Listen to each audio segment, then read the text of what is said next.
Hi, welcome to Chutzpah time. Jasmin, it's so nice to see you. You too. Thank you. And we have joining us today a very special guest, a remarkable woman, Gurumeet. Gurumeet is the managing director of Create Inner Peace, a minister of Divinity of Sikh Dharma International, a teacher trainer of Kundalini Yoga, graphic publisher, certified counselor of numerology according to the ancient calendar of the Magi. And she provides coaching to boost your career, manage stress, recover from post-traumatic stress, heal addictions, and take control of our own life, health, and well-being. Wow. So many titles. It's a truly remarkable amount of work that you do. And we can't wait to hear from you about all these topics. And we're very honored to have you today. I know you personally, and you have helped me so many ways in my personal life. And I'm super excited. Yeah, me too. So thank you for being here. We want to jump in and kind of ask you, what is the Magi calendar? Wow, thank you. I am really excited to be with you guys. I've been listening to your podcast, and it's exciting.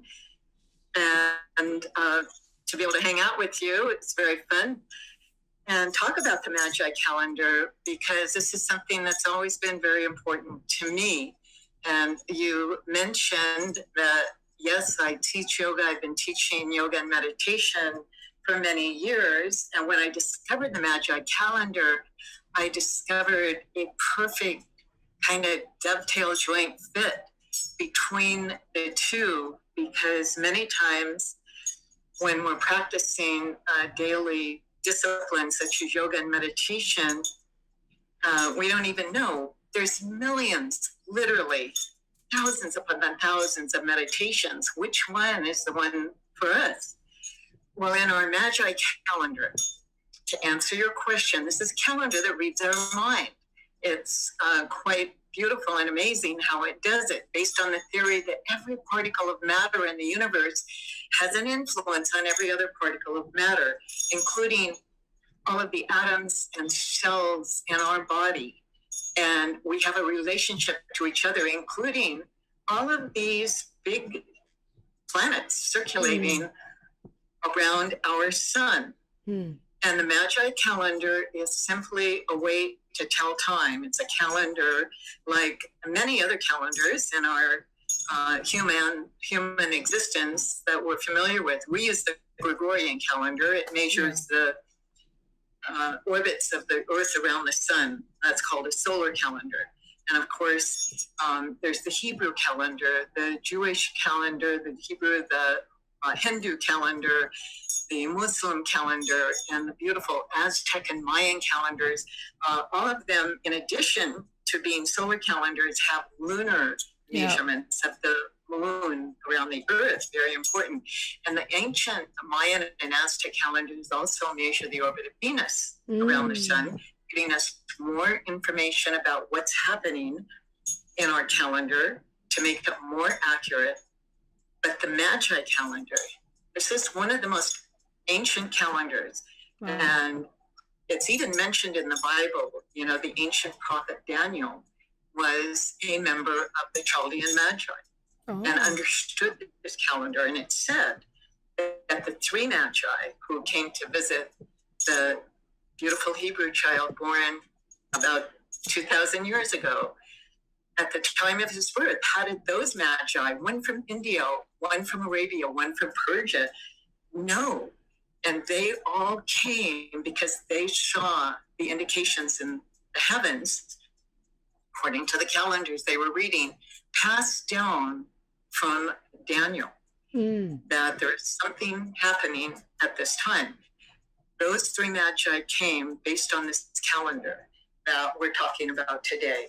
And so the wonderful thing about this calendar is that it doesn't just tell us what's going on for all of humanity, for the Mother Earth as a whole and all of her children, but for every person born on the earth. We have our own individual calendar that we can read. And it was held in secret by the Magi for thousands of years. They used it, but the rest of humanity didn't know about it. We thought it was a game of chance because the pages of this 52-page book, the 52 cards that we have long thought, oh, this is just fun, a game of chance for entertainment. It tells us how to play the game of life. It contains algorithms and calculations that allow us to see the calendar, where we are in our own life, where the earth is in its progress, and in addition, our relationships between each other. So it has incredible storehouses of information when we have learned how to read it, which only happened in about the turn of this century. Not this current century, but in the 1900th century. Yeah. That's when the Magi first released the information about how to read the calendar. Wow, that's so fascinating. I didn't know it dated back so much. Yeah, it's very hard to read and understand. And I'm wondering, when were you first introduced to it? And, you know, you touched about it a little bit, but what were your initial thoughts? Thank you. Yeah, really interesting comments and questions, because the truth is that it is so complicated to be able to understand how to read it that I would say for the first 60 years or so after it was introduced, not very many people at all knew about it, even fewer than now. And you had to, first of all, put the cards in their perfect order, which is hearts, clubs, diamonds, spades. And I first learned about it about 30 years ago from a man by the name of Robert Camp. And he was initiated into the Order of the Magi, and they told him, you are now responsible for leading as the Grand Master. They gave him a specific title on responsibility to share this information with the world. Thank God, because the man was a technical genius and developed a computer system so we can read it. Wow. Because if we still had to read it in the old way by laying out all the cards from their order and then turning them over and measuring it, it was so complex and took so long that whereas now I can say, oh, you're 25 years old, here is your reading for this year. Before, you had to go through 25 times laying out the quadrations. Wow. And somebody 70, 80 years old, it would take forever. But the new computer system is wonderful. So I studied with my teacher, Robert Camp, and you can just, read the computer system, but you also still have to understand. He won't certify you until you do understand how to read the cards the long way, so that we understand the relationships between not only planetary energies, but our own soul card. Each of us has a soul card. So, for example, I am a 4 of clubs, as I learned, and in my training, I had to learn all about the strengths and the weaknesses of the 4 of clubs and our how to embrace our talents and our capabilities, and also how to learn to embrace our shadow and incorporate our shadow into its blessings. Because when we do that, there's always a blessing on the other side of our tests and our challenges in life. And so there are many different aspects for everyone. And for me, just learning about it, and thankfully being given the gift of the computer system enables more and more people to be able to get the blessings from it. So I decided quite some time ago that I would share the information, but I also had a day job, so I've only done it kind of part-time, just a little bit here and there. And at this time in my life, I'm starting to share it more. And I've also developed a course of training now as well for other people who would like to learn how to read the system. That's so cool. Yeah, so you actually are in an advanced enough position to teach it to others. Yes, and in fact, Robert Camp, when he teaches the system, is always saying, he encourages people to share the information, to teach everyone.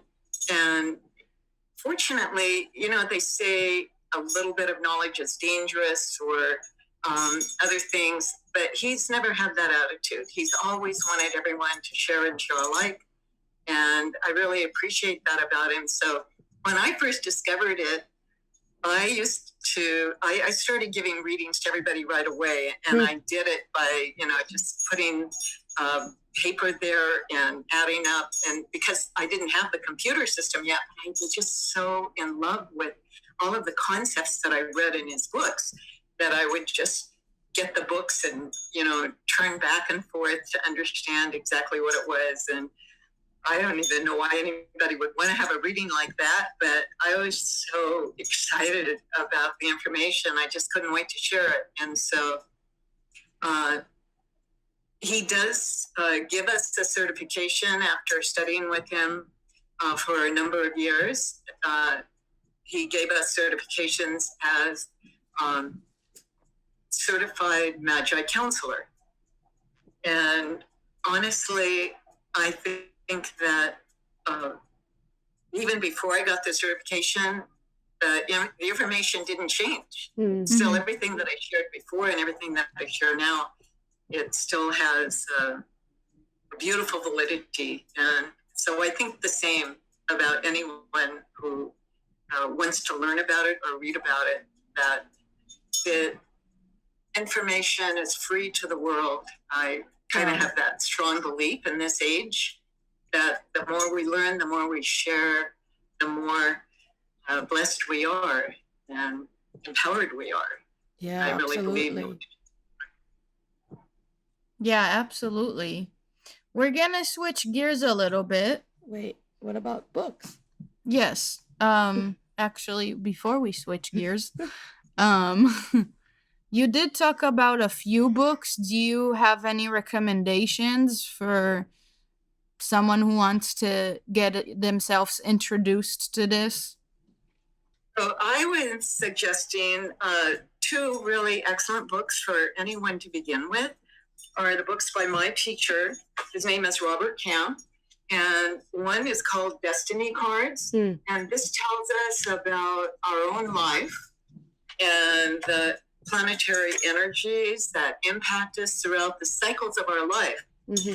And the second book is called Love Cards. Mm-hmm. And this tells us about our relationships with other people. And both are, as I said a while ago, based on this idea, this theory, this concept that we are all inextricably and interdependently connected with each other. There is one spirit that flows throughout all creation, throughout all humanity. So there's a soul light in every individual, and we have a connection based on that. And the energy dynamics that impact us when we incarnate into this life, it's based on the idea that we choose. We choose before we go into the womb of our mother what kinds of tests and challenges we're going to experience in this life. Wow. And people that we're going to meet. And sometimes we meet people that we've met many times before. We've done work together in the past. And we come together in this life to continue doing this work. And I shared with you in your reading how you and your sister are continuing to do that together, continuing work to enlighten and teach and educate people together. Yeah. And this is true for every human. We can learn about our relationships through that in love cards. And at the same time, there are certain cycles that we go through. And that's explained in the first book in Destiny Cards, that we have 13-year cycles in our life that are governed by each of the suits. For example, from our birth up to year 13, it's our youth, governed by the heart energy, learning about springtime and rebirth and youth and growing in our family. And then from age 13, for the next 13-year cycle to 26, that's considered all part of our adolescent period by clubs, which is about knowledge and wisdom when we pursue our education in life. And then from age 26 to 39, the next 13-year cycle is by diamonds, which is our adult years, governed by taking responsibility, learning about finances, and taking care of ourselves and others in a responsible way, working hard. And then from age 39 up to age 52, the next 13-year cycle is governed by spades, when we go into the time of recognition in our life of working. And it's also governed by Jupiter to reap the benefits of our gifts in life, to serve the world in healing and in some way uplifting people, ideally, because all of our cards, whosoever our soul card energy is, we have a high side and a low side. So we want to strive, and the calendar helps us do that, to manifest the highest frequency of our own soul's destiny. And that's what this destiny cards helps us to learn, is what is the destiny of our soul? How can we manifest the highest destiny of our soul? Wow. That's fascinating. So Jasmin got me a reading with Gurumeet for my birthday. And it's very cool. So it's basically based on your birth date, right? That's how you... Yes. So as an ace, you are an initiator. And so let me just ask you, when the two of you decided to do this podcast together, whose idea was it in the beginning? It was Jasmin's. It was Jasmin. Yeah. I thought to myself, this could be that it was Jasmin's, because she's also, as you know, the Jack of Clubs. So she's one of the people in, you might call, the King's Court, responsible for bringing the world's awareness into their royal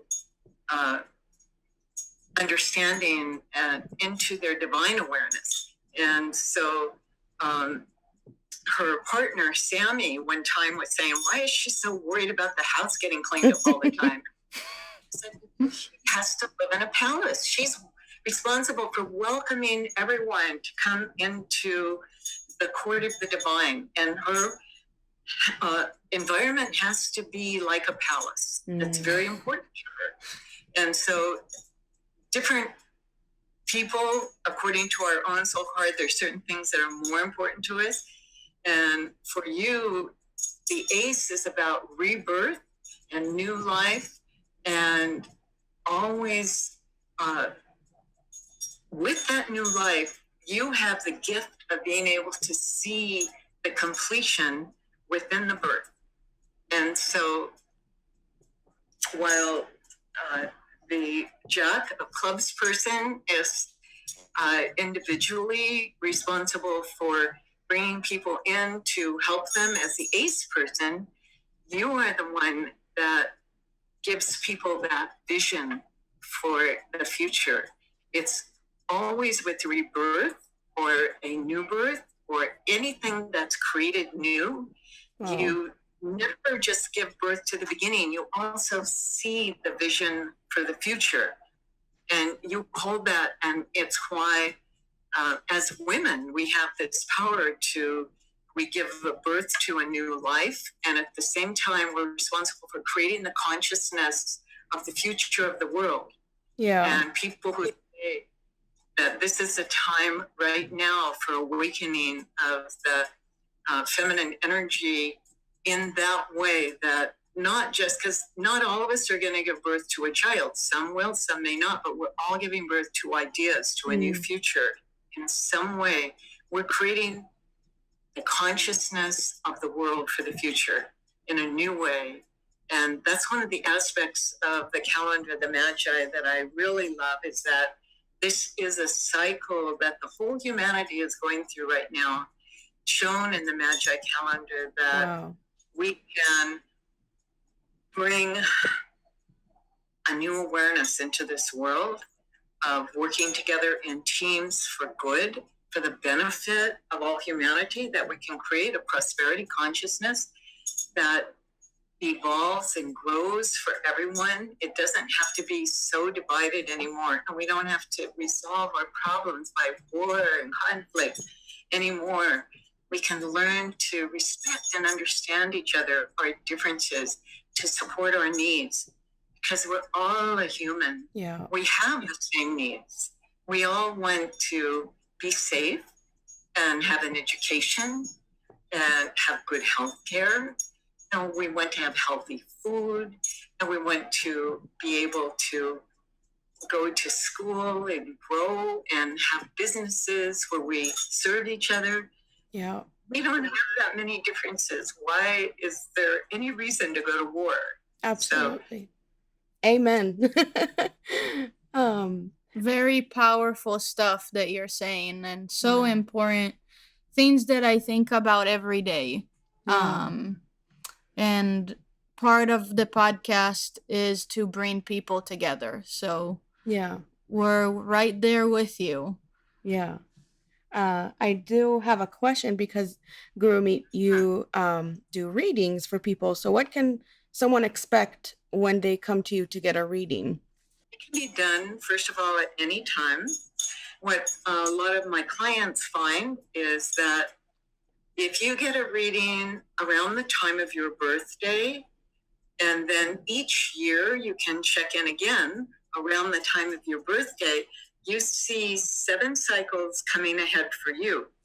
Now, in all of the calendars that are used, there's one kind of common denominator, and that is there's 52 weeks. And all the differences of the calendars, they all have this one similarity, that there's 52 weeks with 7 days of each week, and those 7 days represent the 7 major planets that we use in the Magi calendar. But the months are what causes the calendars to differentiate. Now, in the Gregorian calendar, we see there's 12 months, and there's a calendar in the Mayan and Aztec that has 13 months, each with 28 days, which is lovely, isn't it? Because it exactly matches the lunar calendar of our bodies as women. We have a 28-day cycle, and the Mayans actually believe that if you don't live in that calendar with that balance of the 28-day cycle, that it creates so much disharmony. There can't ever really be peace until we live in that cycle of it.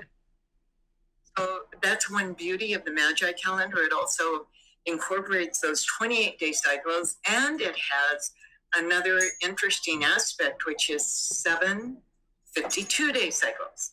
So those 7 52-day cycles are each governed under the 7 major planets. So if you come for a reading, we go through your calendar for the coming year with the current 52-day cycle coming up from your birthday that's governed by Mercury, which is responsible for how we communicate.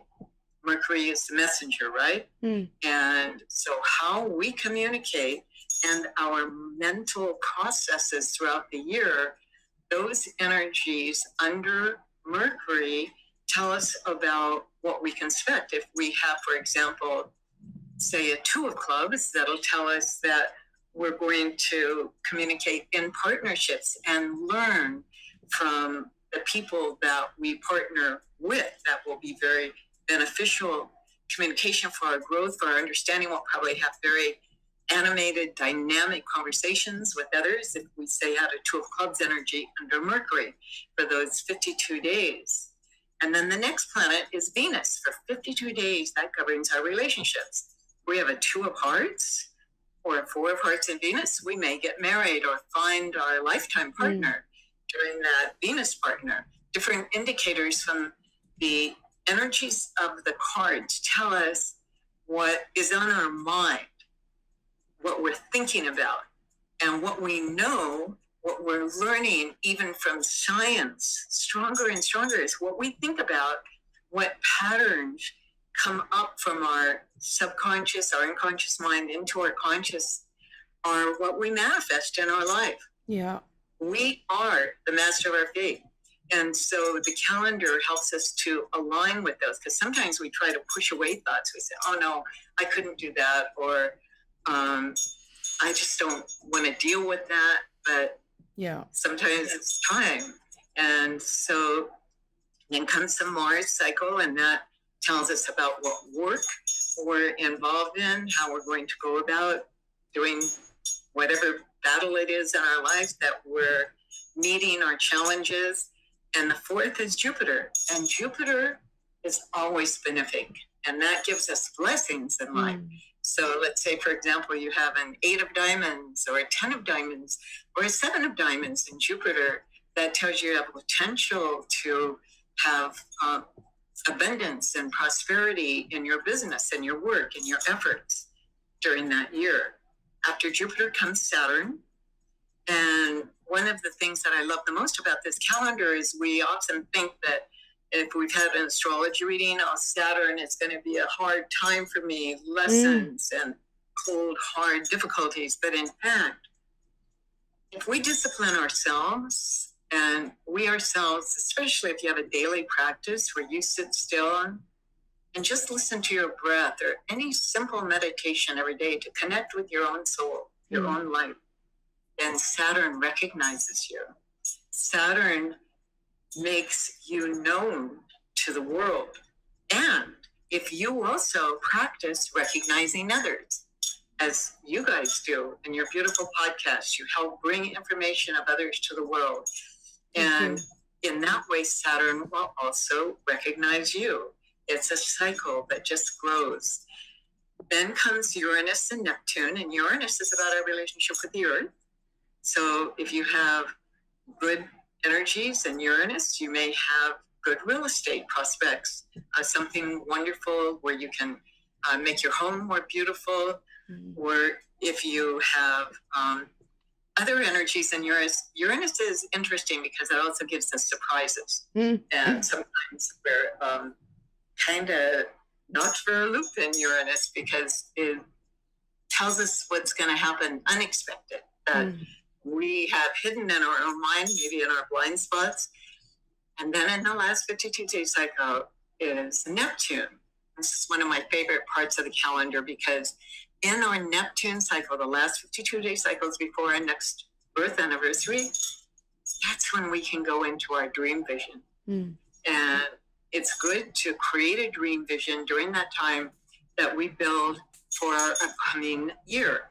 So all of our heart's hopes and desires, what we want to create for our future, not just for the coming year, but even for the next 7 years at any given time. You can meditate on that and even draw it and paint it or create some clay sculpture, whatever you want, and put it on your altar and allow it to crystallize so that in that coming year you have strong energy.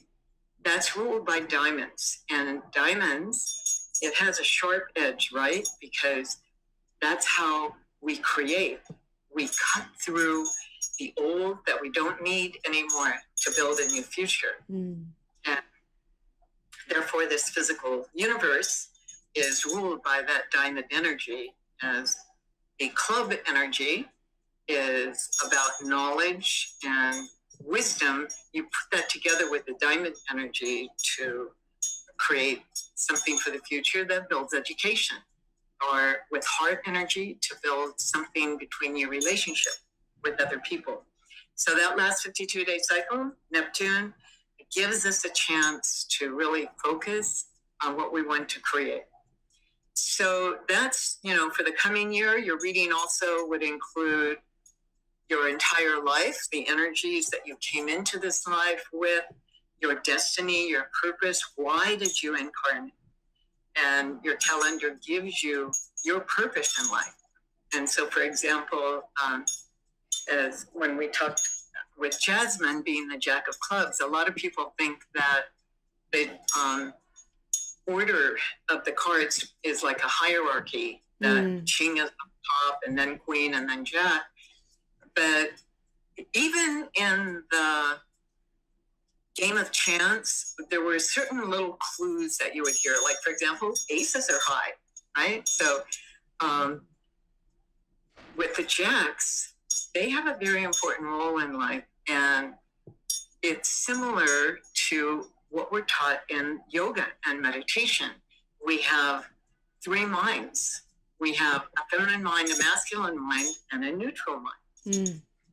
Neutral mind is represented by the Jacks, whereas the feminine mind is represented by the Queens, and that's the energy of nurturing, compassion, surrounding and containing, and protection. So feminine energy represented by all the Queens, and the Magi calendar is about protection, sometimes about limiting our movements, because if we're going to be protected, as we're all experiencing in the dang pandemic right now, we do everything we want to do, and you have to make a choice. Do we want to be safe and protect ourselves and others, or do we want to be free to roam and perhaps create a danger to others? Then the masculine mind, represented by the King, is the energy of projection. That's the projective energy, where you want to go out and experiment and explore and try new things and be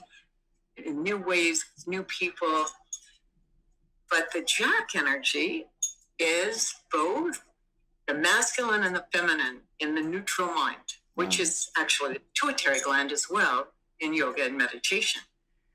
And when the Jack energy evolves, then you become the Joker, which is all things to all people. You always have the potential as a Jack. So it's a very powerful energy that the Jack energy goes to the ultimate. Not everyone realizes that the Joker is actually part of the Magi calendar, but it is a very important part, because even in the game of chance, when you have the Joker, that could be anything. So all of a sudden you have that ability to be anything, do anything.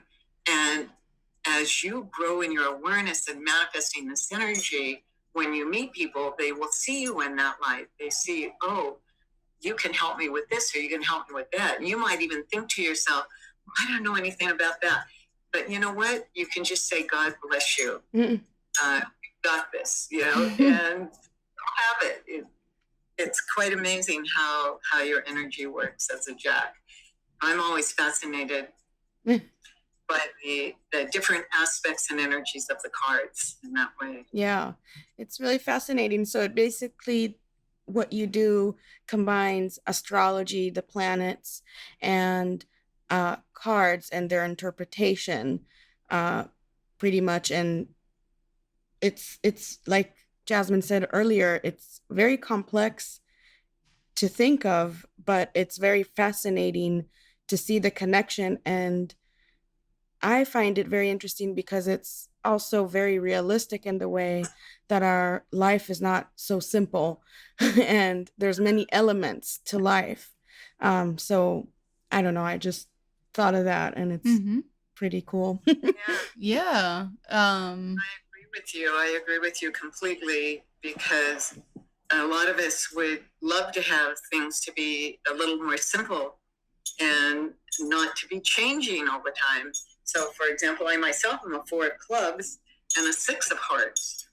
And as a 4 of clubs, that's, like represented by 4 legs, a table that is solid and set. And I just want to figure out what it is and have that be it. And every time something new comes along, you say, oh, it's like a monkey wrench throwing into it. And then you have to figure out a whole new plan. But this calendar has given me a way that I can constantly learn to expand, explore, to use the masculine and the feminine minds, and uncover more layers, more understanding without fear.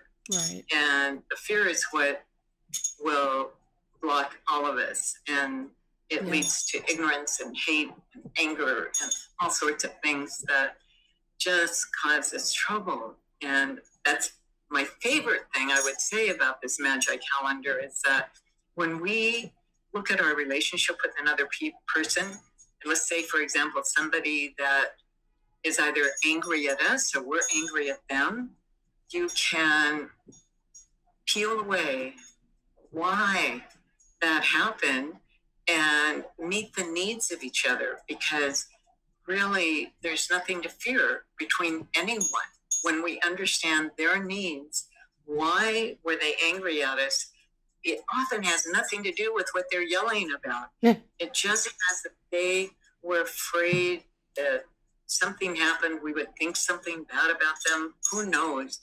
But once we understand our needs with each other, the calendar helps us to really not waste our valuable, precious breath and life in fear and anger, because those, and not that they don't have a place. Yes, sometimes we have to have an anger to take action. Sometimes we need to have our fear to know not to put ourselves in jeopardy, not to put ourselves in danger, but to get stuck in those energies is what limits us.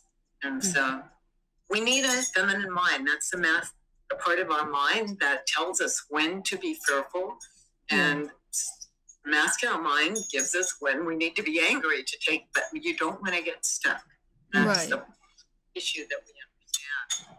Absolutely. And I can't wait for my reading. Coming soon. Yeah.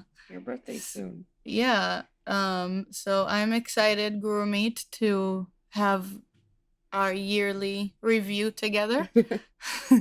Yeah. We're gonna take a quick break, and we'll be back talking a little bit more about what you do, Gurumeet, and other topics.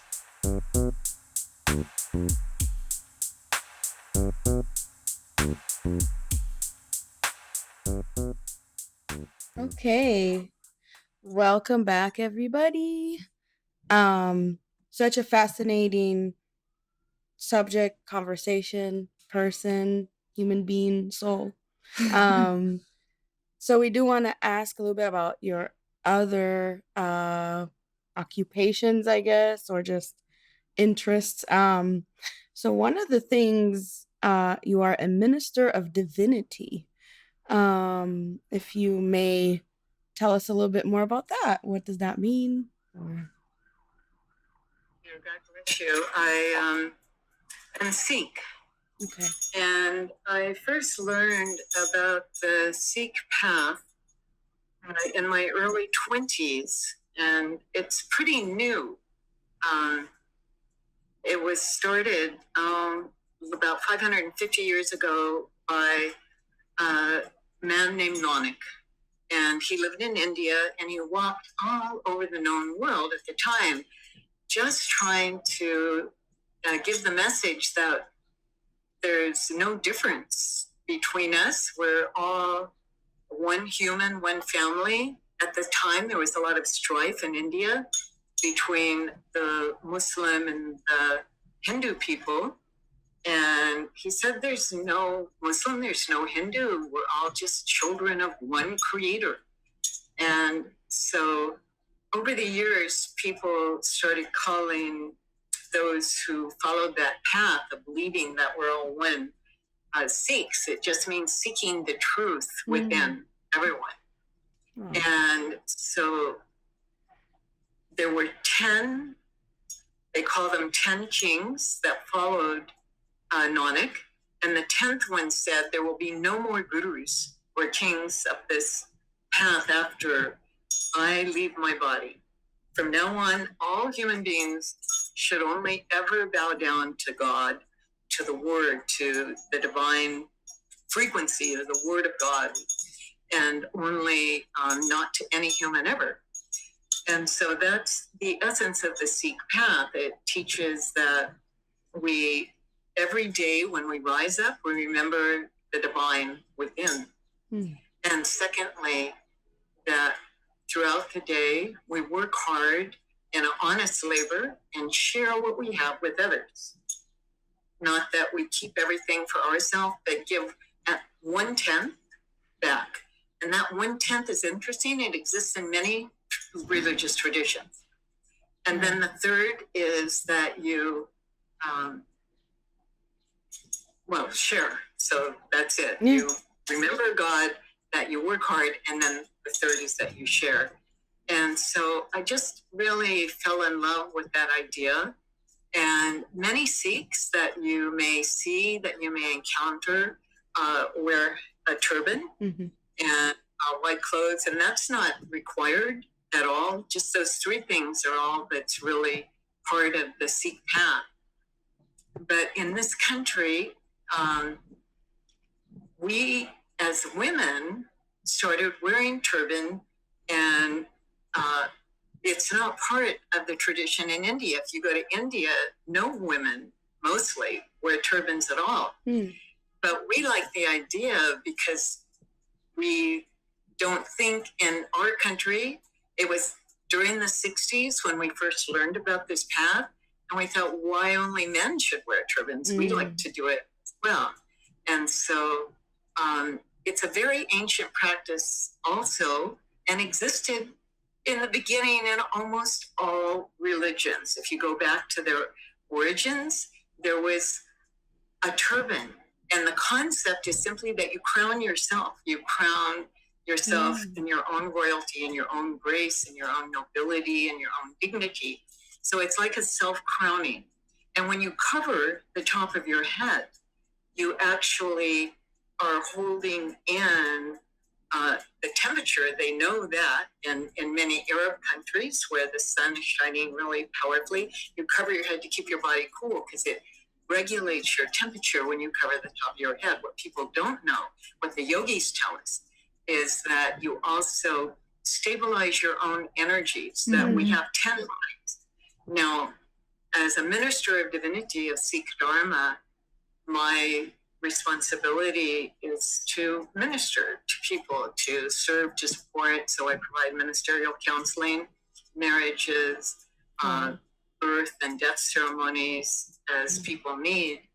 And then the other aspect of being a minister is to just always be, and this is part of why the turban as well, whosoever asks you for help, you cannot deny them. That's why a turban is worn. In the Sikh tradition, if you're wearing a turban, obviously you stand out. And sadly, in this country, especially for men, I think it happens more than it happens for women. People say, oh, you're a terrorist because you're wearing a turban. Right. Whereas that is the furthest thing from the truth of what my turban stands for. It stands for, you see somebody with a turban, you ask them for help, they cannot say no. Wow. I have to be there whatever you need. And if I take my turban off, then you won't know. And so I don't have to help you if I feel like I'm too busy, or I don't have money, or I don't have whatever I think I don't have, that I can't help you. But if I have my turban on, I can't deny. So that's the whole point, that you stand out and you are recognized, and you can't deny anyone who asks you for help. Wow. So that's the essential aspect of wearing turban. You know, even in the ancient Hebrew, you had turbans in the beginning. Yeah. And now the Christian tradition, of course, evolved from the Hebrew tradition. And now the Pope has like a small little cap. A lot of religions that are just a small little cap now, but it started out as a turban. Yeah. And so It's very interesting. So in Judaism, part of the reason you cover your head, and for men it's a kippah, for women it's a hair cover, is to remind yourself there's something above you. That's one of the that's beautiful. I love that. yeah, that's one of the Yeah, I think symbols. that it has a similar meaning too, because we also know that the very top center of our head is what we call the 10th gate. Now, when you're born, the two halves of our skull didn't quite form together yet, right? And there's a soft spot there. Yeah. But even when those two sides fully fuse, there's a subtle opening of energy still, which is what we call where our radiant, our 10th body flows. And the energy flows from heaven into us through that 10th gate. And so by covering our head, we do the same thing. We honor that 10th gate, which kind of focuses the flow of the energy. That's why the turban is a spiral. Wow. You see, you spiral it over your head, and we draw that energy spiraling down into the 10th gate. Exactly that. Wow. The divine is there. And then the other thing you said, about the symbolism of the turban, and people that when they see you, they should know you're there to help, is really beautiful, because everybody, in modern times, everybody dresses the same. And it's, I think, really important to, remember, like, there are symbolisms to things, and we express ourselves in the way we look, but also, that's so beautiful to know, and that it means that you have to help. Like, it's just yeah. I think that as Sikhs, as a population, as people, we haven't done a wonderful job of educating the world of who we are. And, it's very interesting. I feel like there's certain links between the Sikh people and the Hebrew people. And in fact, in India, they actually say the Sikhs are the Jews of India. Wow. And the reason they say that is because you've heard that before. Interesting that they work very hard. We're focused on education, and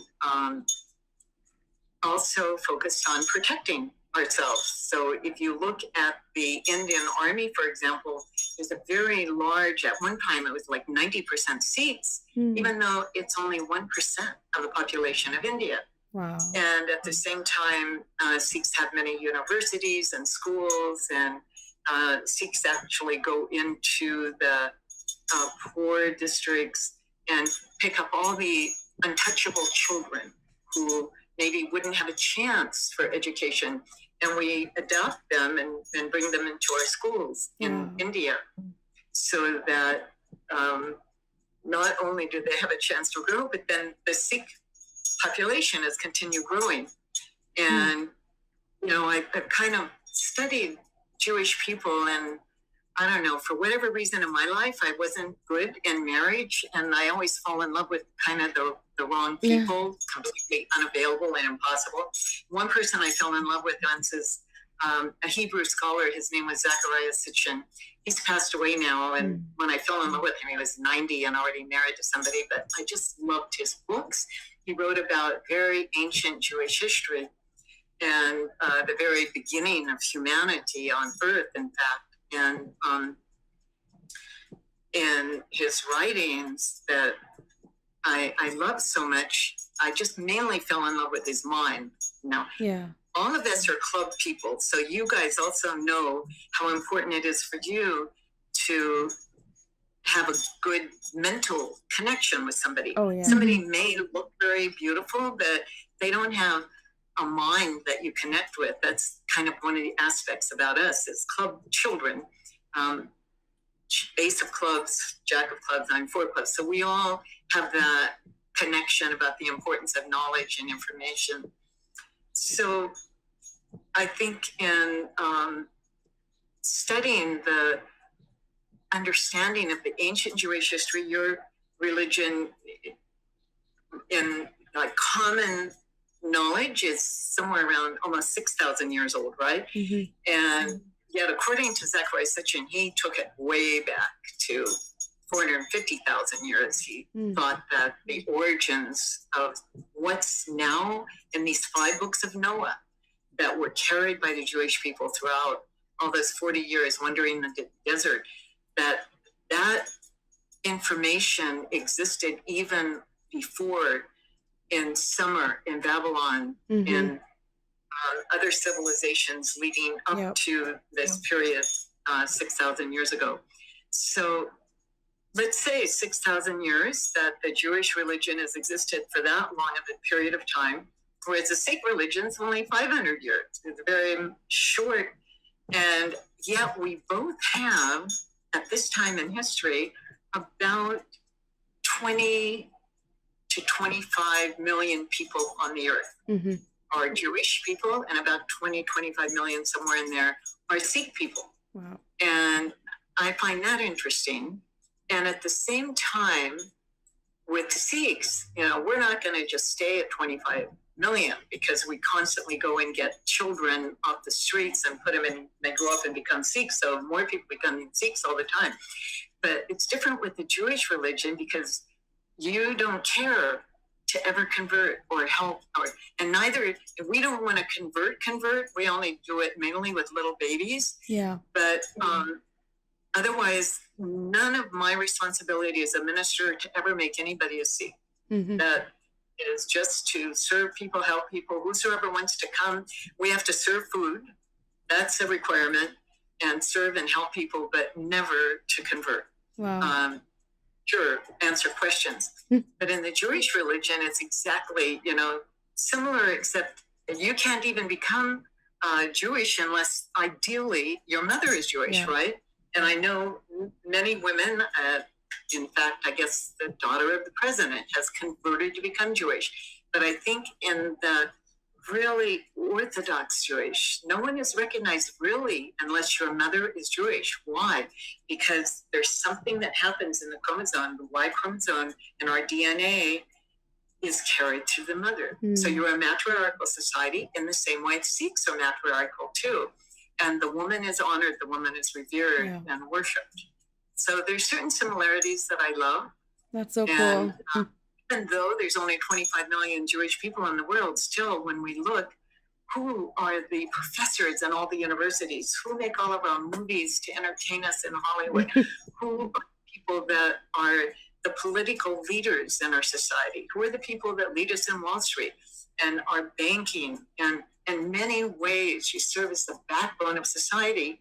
Although there's, 7 billion people on the planet, only 25 of the Jewish people, and it carries a very strong, powerful energy on the planet that has sustained us in many ways. And so, wow, I have chills. What you're saying.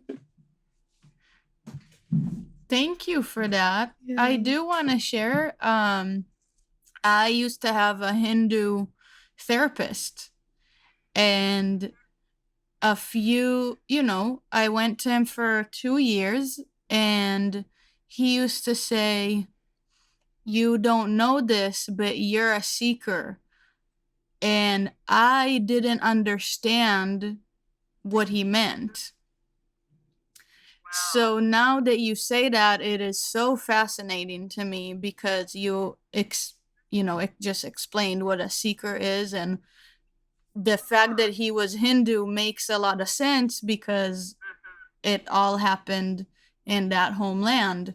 And so obviously this therapist was trained in Western education and became licensed as a therapist, but still he did not learn that when he went to school that you're a seeker. He learned that from his own intuitive, heartfelt, empathic understanding. Yeah, he was also blind. So it was just such a great experience, such a great therapist. And very spiritual driven. So, which I love. Yeah.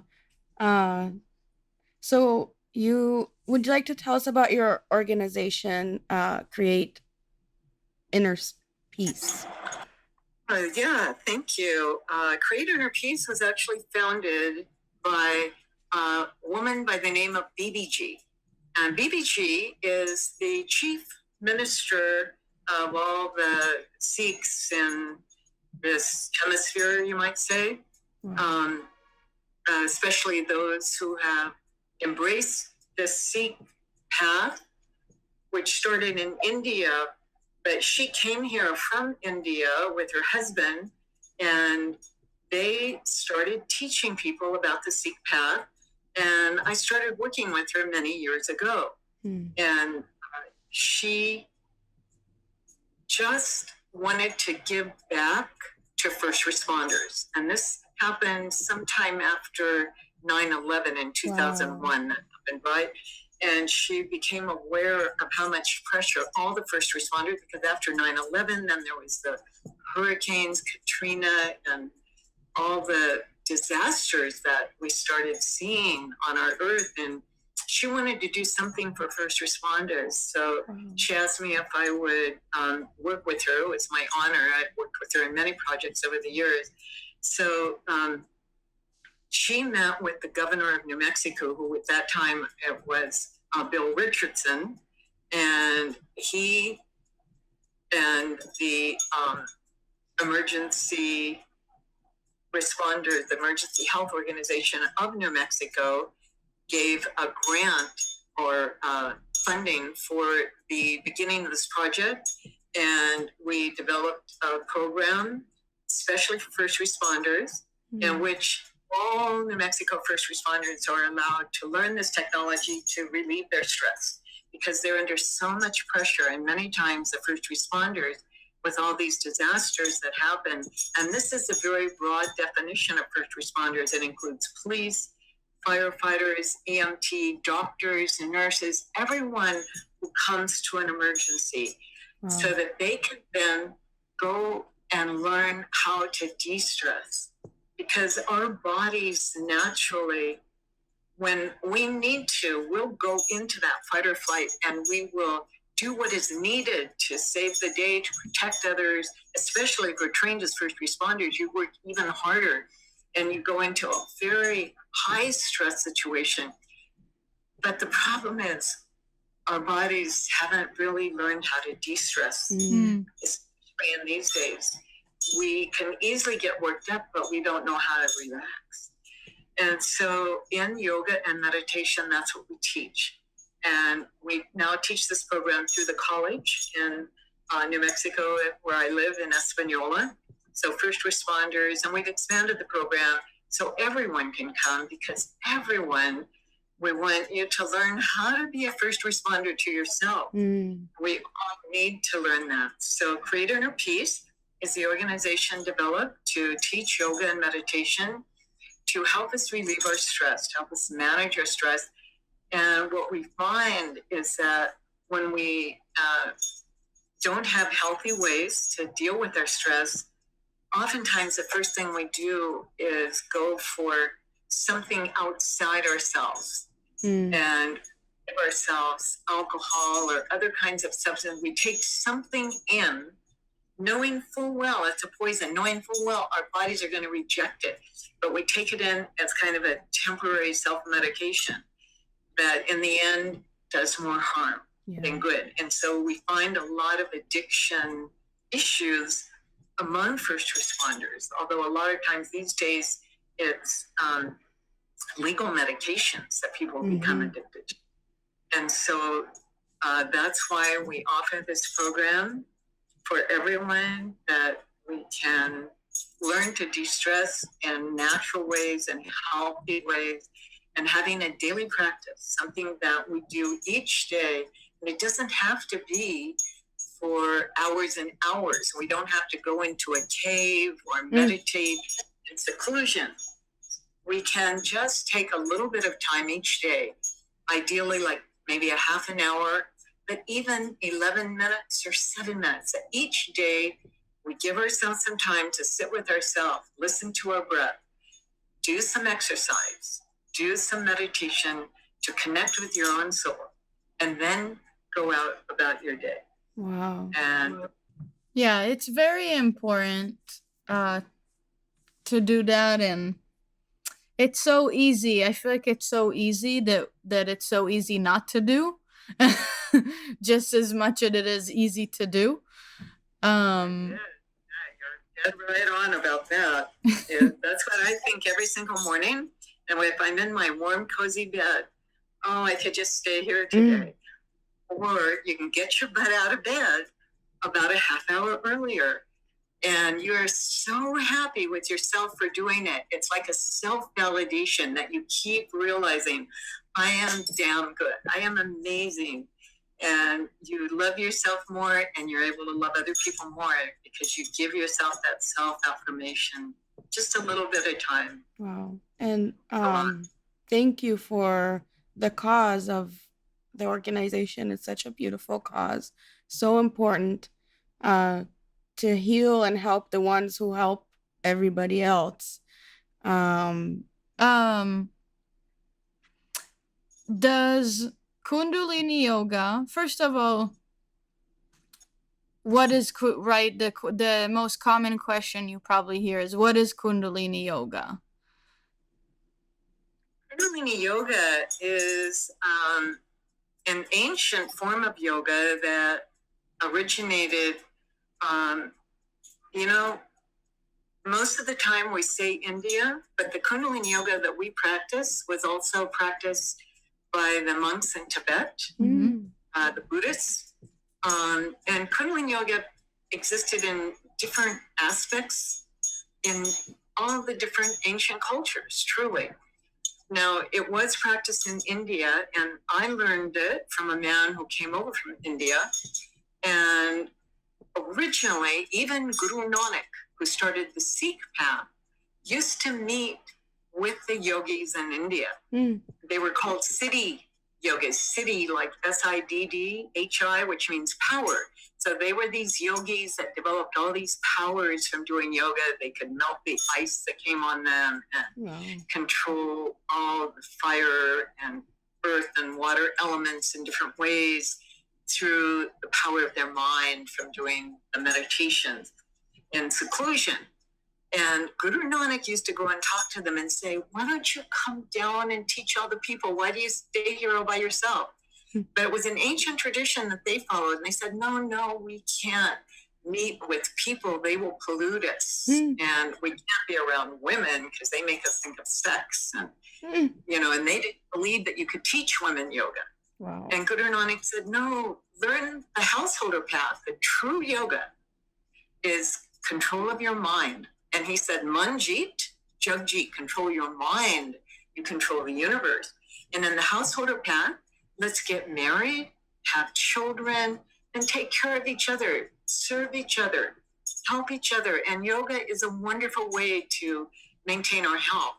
But they kept saying, no, we can't go and mix with people. So it continued on for the next 500 years until my yoga teacher, he was reading, because it was recorded, the conversations that Guru Nanak had with the yogis. In fact, all of Guru Nanak's teachings and the next gurus after him were recorded in what's called the Sri Guru Granth Sahib. And it's a compilation of all the teachings that the Sikhs recognize as like the Shabad, the word of God. Okay, so that compilation is what Sikhs bow down to as the living guru, the frequency of the teachings. And when you recite those prayers, those teachings, which are just in praise of the infinite, it puts a person in that same frequency as when the Guru recited those verses. So it's uplifting to everyone. So as I was saying, my yoga teacher was reading these teachings of Guru Nanak and thought, why hasn't any yogi gone and done what Guru Nanak asked to go and teach everybody? So he left India and came over here and started teaching. Wow. Now, there were other things that happened in between. And if you go to India today and ask the Sikhs, you don't do yoga? Oh no, yoga is very bad for you. It's just a distraction. So most Sikhs don't believe in doing yoga. My yoga teacher, when he was in India, his grandfather took him to various yogis and taught him yoga. And by age 16 and a half, they declared him a master of yoga. So he also considered his personal guru as Guru Ram Das.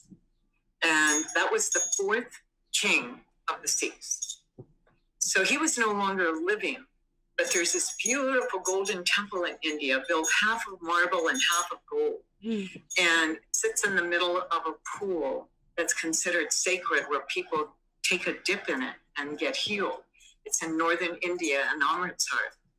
And so when my yoga teacher in India was declared a master of yoga at age 16 and a half, his powers kind of grew, and he realized he had quite a few powers. And one day he used his power. He made the rain stop because he thought this little gathering of people where they were helping people, serving food to people, shouldn't have rain.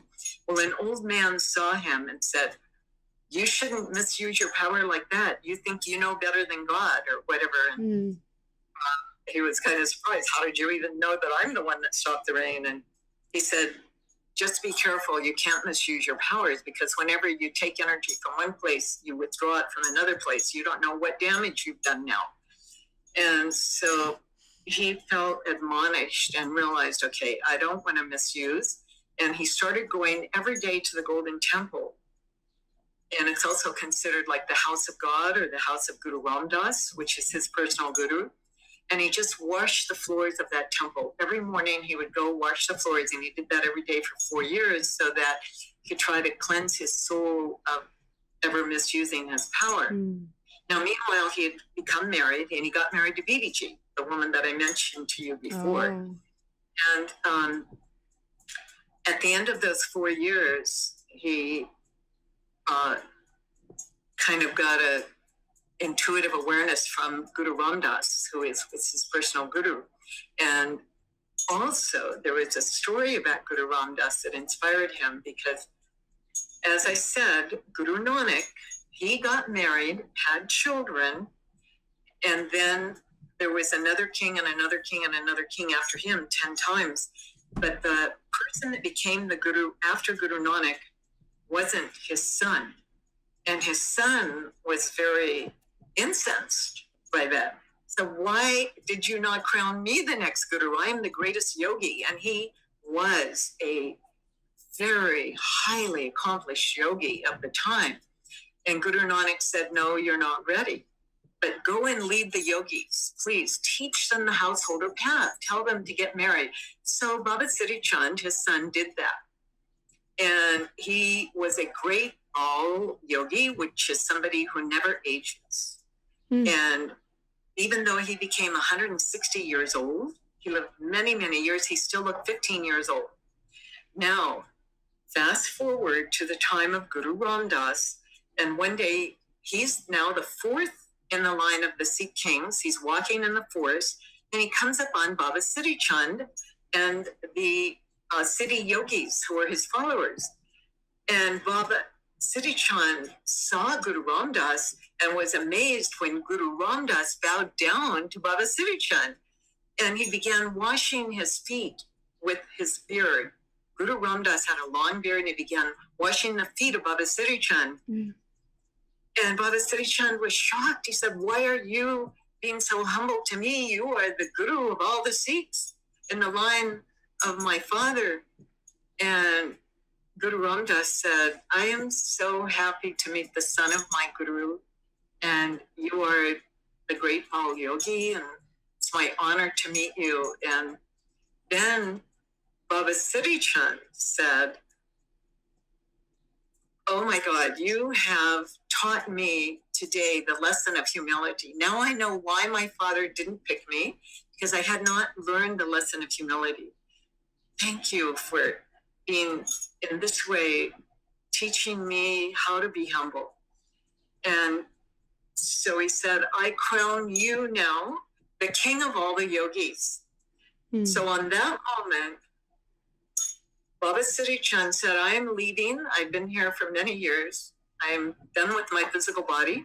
So you shall now be the king, the head of all the yogis.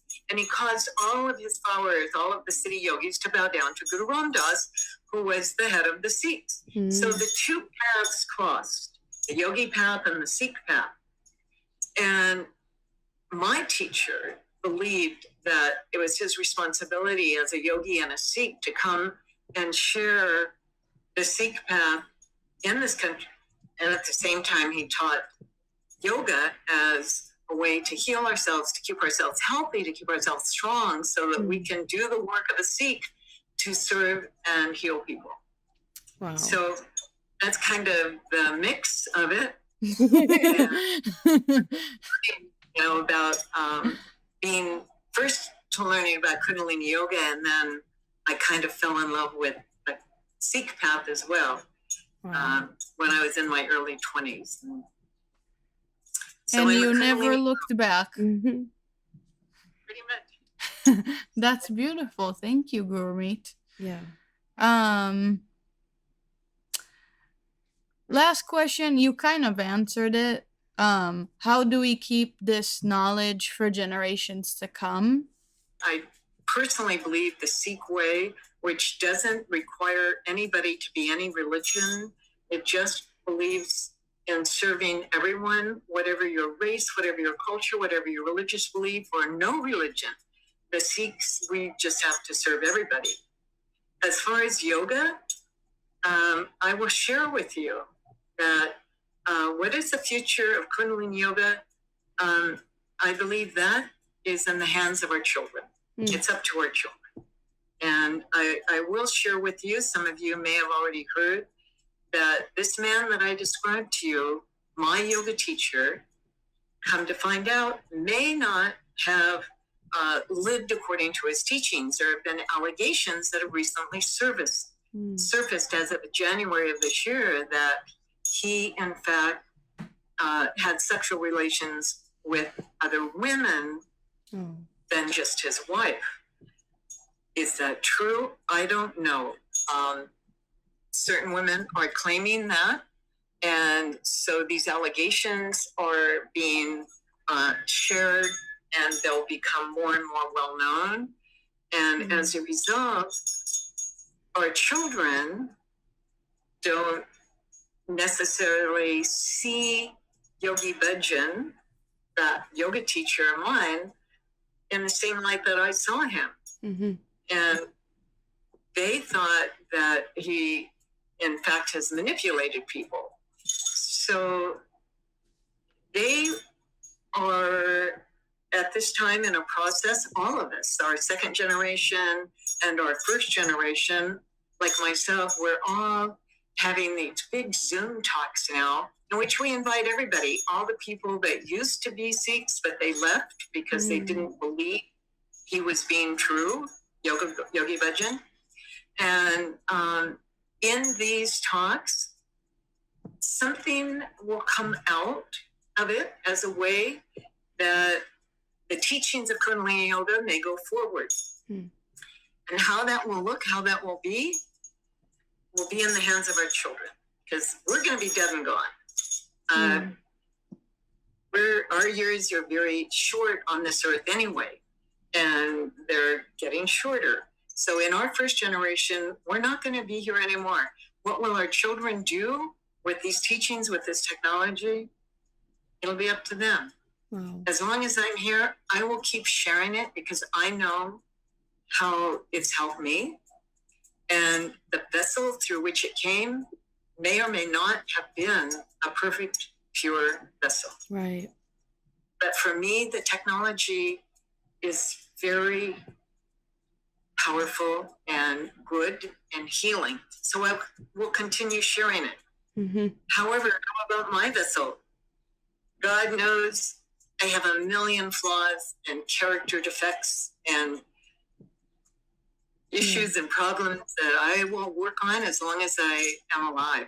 Yeah. But my vessel is not pure. But if I can be of service to help, to heal others through my impure vessel, then that happened with my teacher as well. Yes, I think it's possible that we can give something pure, even though we ourselves are not perfect. Mm-hmm. Thank you. Of course. Thank you, Gurumeet. What a lovely conversation. Thank you so much for being on our podcast. We truly appreciate it. And thank you, Jacqui. Thank you. We will link in the description Gurumeet's information. So if you're interested in a reading, you can reach out to her.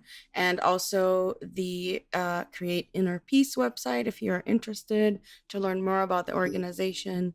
We will link all the information in the podcast description. It's been a pleasure and fascinating. I've learned so much. And yeah, just thank you again.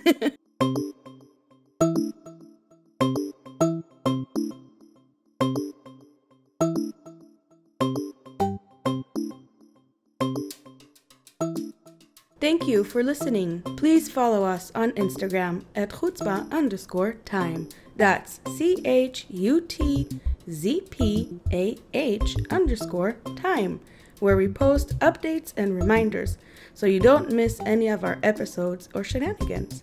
We also are on Facebook and YouTube at Chutzpah Time Podcast and on Twitter, Chutzpah Time. Thank you again and goodbye.